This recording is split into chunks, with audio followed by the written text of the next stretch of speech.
Hello friends, welcome to my YouTube channel. आज के इस वीडियो में हम नेट के पाठ्यक्रम में संकलित इकाई 7 की कहानी दुनिया का सबसे अनमोल रत्न का कथावाचन करेंगे। तो आइए प्रस्तुत है यह कहानी दुनिया का सबसे अनमोल रत्न, जिसके लेखक प्रेमचंद जी हैं। दुनिया का सबसे अनमोल रत्न। प्रेमचंद। दिलफिगार एक कटीले पेड़ के नीचे दामन चाक किए बैठा हुआ खून के आंसू बहा रहा था। वह सौंदर्य की देवी यानी मलका दिलफरेब का सच्चा और जान देने वाला प्रेमी था। उन प्रेमियों में नहीं जो इत्र फुलेल में बसकर और शानदार कपड़ों में सजकर आशिक के वेश में मासूकियत का दम भरते हैं, बल्कि उन सीधे साधे भोले भाले फिदाइयों में जो जंगल और पहाड़ों से सर टकराते हैं और फरियाद मचाते फिरते हैं। दिलफरेब ने उससे कहा था कि अगर तू मेरा सच्चा प्रेमी है तो जा और दुनिया की सबसे अनमोल चीज लेकर मेरे दरबार में आ, तब मैं तुझे अपनी गुलामी में कबूल करूंगी। अगर तुझे वह चीज ना मिले तो खबरदार इधर रुख ना करना, वरना सूली पर खिंचवा दूंगी। दिलफिगार को अपनी भावनाओं के प्रदर्शन का, सिकवे शिकायत का, प्रेमिका के सौंदर्य दर्शन का तनिक भी अवसर न दिया गया। दिलफरेब ने ज्यों ही यह फैसला सुनाया, उसके चौबदारों ने गरीब दिलफिगार को धक्के देकर बाहर निकाल दिया और आज 3 दिन से यह आफत का माड़ा आदमी उसी कटीले पेड़ के नीचे उसी भयानक मैदान में बैठा हुआ सोच रहा है कि क्या करूं। दुनिया की सबसे अनमोल चीज मुझको मिलेगी, नामुमकिन। और वह क्या है कि कारों का खजाना, आबे हयात, खुसरो का ताज, जामे जम, तख्ते ताउस, परवेज की दौलत। नहीं, यह चीजें हरगिज नहीं। दुनिया में जरूर इनसे भी महंगी, इनसे भी अनमोल चीजें मौजूद हैं, मगर वह क्या है, कहाँ है, कैसे मिलेगी? या खुदा, मेरी मुश्किल क्यों कर आसान होगी। दिलफिगार इन्हीं ख्यालों में चक्कर खा रहा था और अक्ल कुछ काम ना करती थी। मुनीर शामी को हातिम सा मददगार मिल गया। ऐ काश कोई मेरा भी मददगार हो जाता। ऐ काश मुझे भी उस चीज का जो दुनिया की सबसे बेशकीमती चीज है नाम बतला दिया जाता। बला से वह चीज हाथ न आती, मगर मुझे इतना तो मालूम हो जाता कि वह किस किस्म की चीज है। मैं घरे बराबर मोती की खोज में जा सकता हूँ। मैं समुंदर का गीत, पत्थर का दिल, मौत की आवाज और इनसे भी ज्यादा बेनिशान चीजों की तलाश में कमर कस सकता हूँ, मगर दुनिया की सबसे अनमोल चीज, यह मेरी कल्पना की उड़ान से बहुत ऊपर है। आसमान पर तारे निकल आए थे। दिलफिगार यकायक खुदा का नाम लेकर उठा और एक तरफ को चल खड़ा हुआ।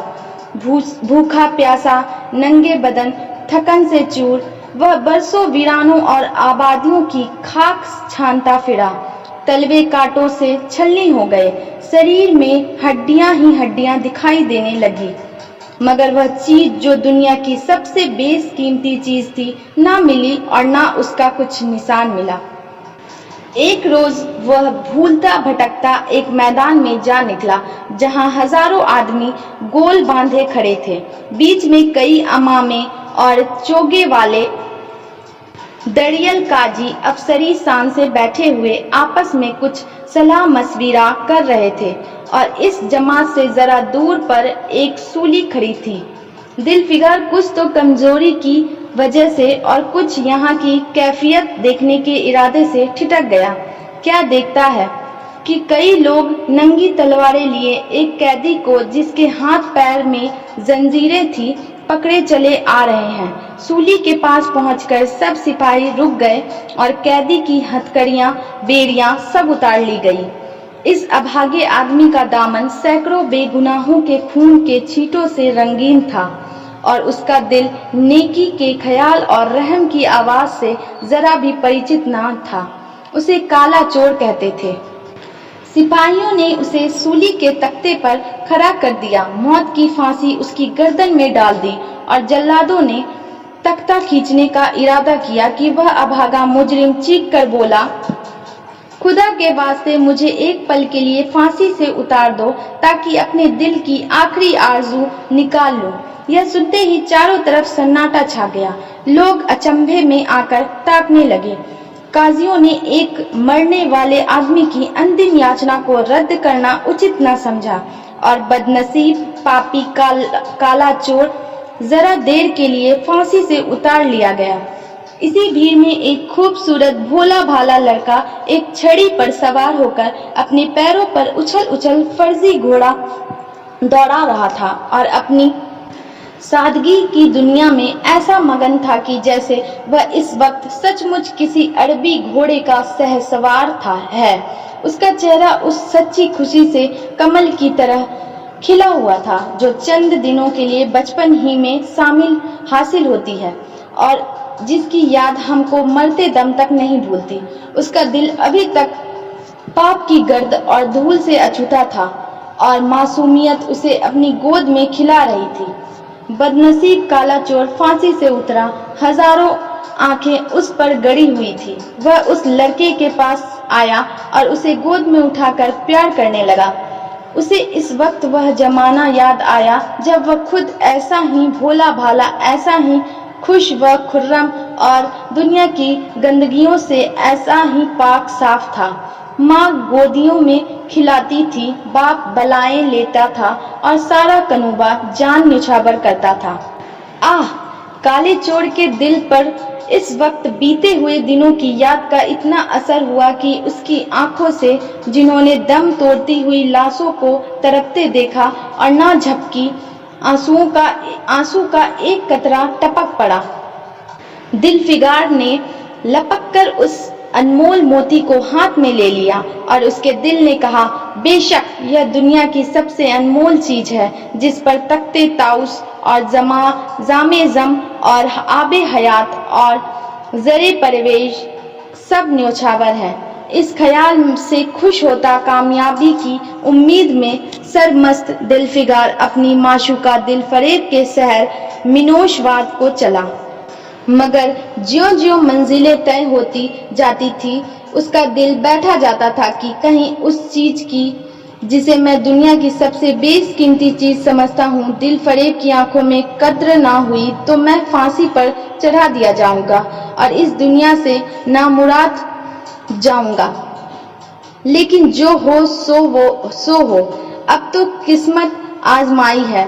आखिरकार पहाड़ और दरिया तय करते शहर मीनोशवाद में आ पहुंचा और दिलफरेब की ड्योढ़ी पर जाकर विनती की कि थकान से टूटा हुआ दिलफिगार खुदा के फजल से हुक्म की तामील करके आया है और आपके कदम चूमना चाहता है। दिलफरेब ने फौरन अपने सामने बुला भेजा और एक सुनहरे पर्दे की ओर से फरमाइश की कि वह अनमोल चीज पेश करो। दिलफिगार ने आशा और भय की एक विचित्र मनः स्थिति में वह बूंद पेश की और उसकी सारी कैफियत बहुत पुरअसर लफ्जों में बयां की। दिलफरेब ने पूरी कहानी बहुत गौर से सुनी और वह भेंट हाथ में लेकर जरा देर तक गौर करने के बाद बोली, दिलफिगार, बेशक तूने दुनिया की एक बेशकीमत चीज ढूंढ निकाली। तेरी हिम्मत और तेरी सूझबूझ की दाद देती हूँ, मगर यह दुनिया की सबसे बेशकीमत चीज नहीं। इसलिए तू यहाँ से जा और फिर कोशिश कर। शायद अब की तेरे हाथ वह मोती लगे और तेरी किस्मत में मेरी गुलामी लिखी हो। जैसा कि मैंने पहले ही बतला दिया था, मैं तुझे फांसी पर चढ़वा सकती हूँ, मगर मैं तेरी जान बख्शी करती हूँ इसलिए कि तुझमें वह गुण मौजूद है जो मैं अपने प्रेमी में देखना चाहती हूँ और मुझे यकीन है कि तू जरूर कभी ना कभी कामयाब होगा। नाकाम और नामुराद दिलफिगार इस मासूकाना इनायत से जरा दिलेर होकर बोला, ए दिल की रानी, बड़ी मुद्दत के बाद तेरी ड्योढ़ी पर सजदा करना नसीब होता है। फिर खुदा जाने ऐसे दिन कब आएंगे। क्या तू अपनी जान देने वाले आशिक के बुरे हाल पर तरस न खाएगी और क्या अपने रूप की एक झलक दिखाकर इस जलते हुए दिलफिगार को आने वाली सख्तियों के झेलने की ताकत ना देगी। तेरी एक मस्त निगाह के नशे से चूर होकर मैं वह कर सकता हूँ जो आज तक किसी ने ना बन पड़ा हो। दिल फरेब आशिक की यह चाव भरी बातें सुनकर गुस्सा हो गई और हुक्म दिया कि इस दीवाने को खड़े खड़े दरबार से निकाल दो। चौकीदार ने फौरन गरीब दिलफिगार को धक्के देकर यार के कूचे से बाहर निकाल दिया। कुछ देर तक तो दिलफिगार अपनी निष्ठुर प्रेमिका की इस कठोरता पर आंसू बहाता रहा और सोचने लगा कि अब कहाँ जाऊं। मुद्दतों रास्ते नापने और जंगलों में भटकने के बाद आंसू की यह बूंद मिली थी। अब ऐसी कौन सी चीज है जिसकी कीमत इस आबदार मोती से ज्यादा हो। हजरते खिज्र, तुमने सिकंदर को आबे हयात के कुएं का रास्ता दिखाया था, क्या मेरी बाह ना पकड़ोगे? सिकंदर सारी दुनिया का मालिक था, मैं तो एक बेघरबार मुसाफिर हूँ। तुमने कितनी ही डूबती किश्तियां किनारे लगाई हैं, मुझ गरीब का बेड़ा भी पार करो। ए आली मुकाम जिब्रील, कुछ तुम ही इस नीम जान दुखी आशिक पर तरस खाओ। तुम खुदा के एक खास दरबारी हो, क्या मेरी मुश्किल आसान ना करोगे? गरज यह कि दिलफिगार ने बहुत फरियाद मचाई मगर उसका हाथ पकड़ने के लिए कोई सामने ना आया। आखिर निराश होकर वह पागलों की तरह दोबारा एक तरफ को चल खड़ा हुआ। दिलफिगार ने पूरब से पश्चिम तक और उत्तर से दक्षिण तक कितने ही जंगलों और वीरानों की खाक छानी। कभी बर्फिस्तानी चोटियों पर सोया, कभी डरावनी घाटियों में भटकता फिरा, मगर जिस चीज की धुन थी वह ना मिली।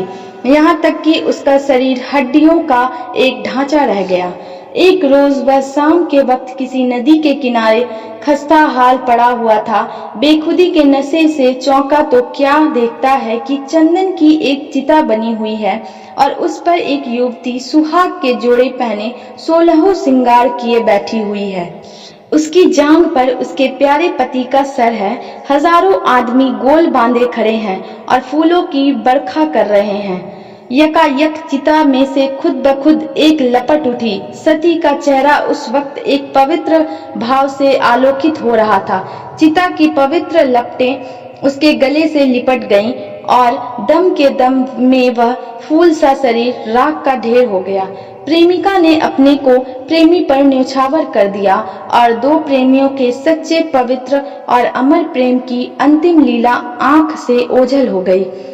जब सब लोग अपने घरों को लौटे तो दिलफिगार चुपके से उठा और अपने चाक दामन कुर्ते में यह राख का ढेर समेट लिया और इस मुट्ठी भर राख को दुनिया की सबसे अनमोल चीज समझता हुआ सफलता के नशे में चूर यार के कूचे की तरफ चला। अब की ज्यों वह अपनी मंजिल के करीब आता था उसकी हिम्मतें बढ़ती जाती थी। कोई उसके दिल में बैठा हुआ कह रहा था, अब की तेरी जीत है, और इस ख्याल ने उसके दिल को जो सपने दिखाए उनकी चर्चा व्यर्थ है। आखिरकार वह शहर मिनोशवाद में दाखिल हुआ और दिलफरेब की ऊंची ड्योढ़ी पर जाकर खबर दी कि दिलफिगार सुर्ख रूह होकर लौटा है और हुजूर के सामने आना चाहता है। दिलफरेब ने जाबाज आशिक को फौरन दरबार में बुलाया और उस चीज के लिए जो दुनिया की सबसे बेशकीमत चीज थी हाथ फैला दिया। दिलफिगार ने हिम्मत करके उसकी चांदी जैसी कलाई को चूम लिया और मुट्ठी भर राख को उसकी हथेली में रखकर सारी कैफियत दिल को पिघला देने वाले लफ्जों में कह सुनाई और अपनी सुंदर प्रेमिका के होठों से अपनी किस्मत का मुबारक फैसला सुनने के लिए इंतजार करने लगा। दिलफरेब ने उस मुट्ठी भर राख को आंखों से लगा लिया और कुछ देर तक विचारों के सागर में डूबे रहने के बाद बोली, ऐ जान निछावर करने वाले आशिक दिलफिगार, बेशक यह राख जो तू लाया है, जिसमें लोहे का सोना कर देने की सिफत है, दुनिया की बहुत बेशकीमत चीज है और मैं सच्चे दिल से तेरी एहसानमंद हूँ कि तूने ऐसी अनमोल भेंट मुझे दी। मगर दुनिया में इससे भी ज्यादा अनमोल कोई चीज है, जा उससे तलाश कर और तब मेरे पास आ। میں تہے دل سے دعا کرتی ہوں کہ خدا تجھے کامیاب کرے۔ یہ کہہ کر وہ سنہرے پردے سے باہر آئی اور معشوقانہ ادا سے اپنے روپ کا جلوہ دکھا کر پھر نظروں سے اوجھل ہو گئی۔ ایک بجلی تھی کہ کوندھی اور پھر بادلوں کے پردے میں چھپ گئی۔ ابھی دلفگار کے ہوش حواس ٹھکانے پر نہ آنے پائے تھے کہ چوبدار نے ملائمیت سے اس کا ہاتھ پکڑ کر یار کے کوچے سے اس کو نکال دیا اور پھر تیسری بار وہ پریم کا پجاری نراشا کے اتاہ سمندر میں غوطہ کھانے لگا۔ دلفگار کا حیاب چھوٹ گیا۔ اسے یقین ہو گیا کہ میں دنیا میں اسی طرح ناشاد اور نامراد مر جانے کے لیے پیدا کیا گیا تھا، اور اب اس کے سوا اور کوئی چارہ نہیں کہ کسی پہاڑ پر چڑھ کر نیچے کود پڑوں تاکہ معشوق کے ظلموں کی فریاد کرنے کے لیے ایک ہڈی بھی باقی نہ رہے۔ وہ دیوانے کی طرح اٹھا اور گرتا پڑتا ایک گگن چمبی پہاڑ کی چوٹی پر جا پہنچا۔ کسی اور سمے وہ ایسے اونچے پہاڑ پر چڑھنے کا ساہس نہ کر سکتا تھا، مگر اس وقت جان دینے کے جوش میں اسے وہ پہاڑ ایک معمولی ٹیکری سے زیادہ اونچا نہ نظر آیا۔ قریب تھا کہ وہ نیچے کود پڑے کہ ہرے ہرے کپڑے پہنے ہوئے اور ہرا عمامہ باندھے ایک بزرگ ایک ہاتھ میں تسبیح اور دوسرے ہاتھ میں لاٹھی لیے برآمد ہوئے اور ہمت بڑھانے والے سور میں بولے، دلفگار، نادان دلفگار، یہ کیا بزدلوں جیسی حرکت ہے؟ تو محبت کا دعویٰ کرتا ہے اور تجھے اتنی بھی خبر نہیں کہ مضبوط ارادہ محبت کے راستے کی پہلی منزل ہے۔ مرد بن اور یوں ہمت نہ ہار۔ پورب کی طرف ایک دیش ہے جس کا نام ہندوستان ہے، وہاں جا اور تیری آرزو پوری ہوگی۔ یہ کہہ کر حضرت خضر غائب ہو گئے۔ دلفگار نے شکریہ کی نماز ادا کی اور تازہ حوصلے، تازہ جوش اور الوکک سہایتا کا سہارا پا کر خوش پہاڑ سے اترا اور ہندوستان کی طرف چل پڑا۔ مدتوں تک کانٹے سے بھرے ہوئے جنگلوں، آگ برسانے والے ریگستانوں، کٹھن گھاٹیوں اور النگے پروتوں کو طے کرنے کے بعد دلفگار ہند کی پاک سرزمین میں داخل ہوا اور ایک ٹھنڈے پانی کے سوتے میں سفر کی تکلیفیں دھو کر تھکان کے مارے ندی کے کنارے لیٹ گیا۔ شام ہوتے ہوتے وہ ایک چٹیل میدان میں پہنچا جہاں بے شمار ادھمری اور بے جان لاشیں بنا کفن کے پڑی ہوئی تھی۔ چیل، کوے اور وحشی درندے مرے پڑے تھے اور سارا میدان خون سے لال ہو رہا تھا۔ یہ ڈراونا دೃಶ್ಯ دیکھتے ہی دلفگار کا جی دہل گیا۔ یا خدا، کس مصیبت میں جان پھنسی! مرنے والوں کا کراہنا، سسکنا اور ایڑیاں رگڑ کر جان دینا، درندوں کا ہڈیوں کو نوچنا اور گوشت کے لوتھڑوں کو لے کر بھاگنا، ایسا ہولناک سین دلفگار نے کبھی نہ دیکھا تھا۔ یکایک اسے خیال آیا، یہ لڑائی کا میدان ہے اور یہ لاشیں سرما سپاہیوں کی ہیں۔ اتنے میں قریب سے کراہنے کی آواز آئی۔ دلفگار اس طرف پھرا تو دیکھا کہ ایک لمبا تگڑا آدمی جس کا مردانہ چہرہ جان نکالنے کی کمزوری سے پیلا ہو گیا ہے، زمین پر سر جھکائے پڑا ہوا ہے۔ سینے سے خون کا فوارہ جاری ہے، مگر آبدار تلوار کی مونچھ پنجے سے الگ نہیں ہوئی۔ دلفگار نے ایک چترا لے کر گھاؤ کے منہ پر رکھ دیا تاکہ خون رک جائے اور بولا، اے جواں مرد، تو کون ہے؟ جواں مرد نے یہ سن کر آنکھیں کھولی اور ویروں کی طرح بولا، کیا تو نہیں جانتا میں کون ہوں؟ کیا تو نے آج اس تلوار کی کاٹ نہیں دیکھی؟ میں اپنی ماں کا بیٹا اور بھارت کا سپوت ہوں۔ یہ کہتے کہتے اس کی تیوڑیوں پر بل پڑ گئے۔ پیلا چہرہ غصے سے لال ہو گیا اور آبدار شمشیر پھر اپنا جوہر دکھانے کے لیے چمک اٹھی۔ دلفگار سمجھ گیا کہ یہ اس وقت مجھے دشمن سمجھ رہا ہے۔ نرمی سے بولا، اے جواں مرد، میں تیرا دشمن نہیں ہوں، اپنے وطن سے نکلا ہوا ایک غریب مسافر ہوں، ادھر بھولتا بھٹکتا آ نکلا۔ برائے مہربانی مجھ سے یہاں کی کل کیفیت بیان کر۔ यह सुनते ही घायल सिपाही बहुत मीठे स्वर में बोला, अगर तू मुसाफिर है तो आ मेरे खून से तर पहलू में बैठ जा, क्योंकि यही 2 अंगुल जमीन है जो मेरे पास बाकी रह गई है और जो सिवा मौत के कोई नहीं छीन सकता। अफसोस है कि तू यहाँ ऐसे वक्त में आया जब हम तेरा आतिथ्य सत्कार करने के योग्य नहीं। हमारे बाप दादा का देश आज हमारे हाथ से निकल गया और इस वक्त हम बेवतन हैं, मगर पहलू बदलकर हमने हमलावर दुश्मन को बता दिया कि राजपूत अपने देश के लिए कैसी बहादुरी से जान देता है। यह आसपास जो लाशें तू देख रहा है, यह उन लोगों की है जो इस तलवार के घाट उतरे हैं। मुस्कुराकर और गो कि मैं बेवतन हूँ, मगर गनीमत है कि दुश्मन की जमीन पर मर रहा हूँ। सीने के घाव से चिथड़ा निकालकर क्या तूने यह मरहम रख दिया? खून निकलने दे, इसे रोकने से क्या फायदा? क्या मैं अपने ही देश में गुलामी करने के लिए जिंदा रहूं?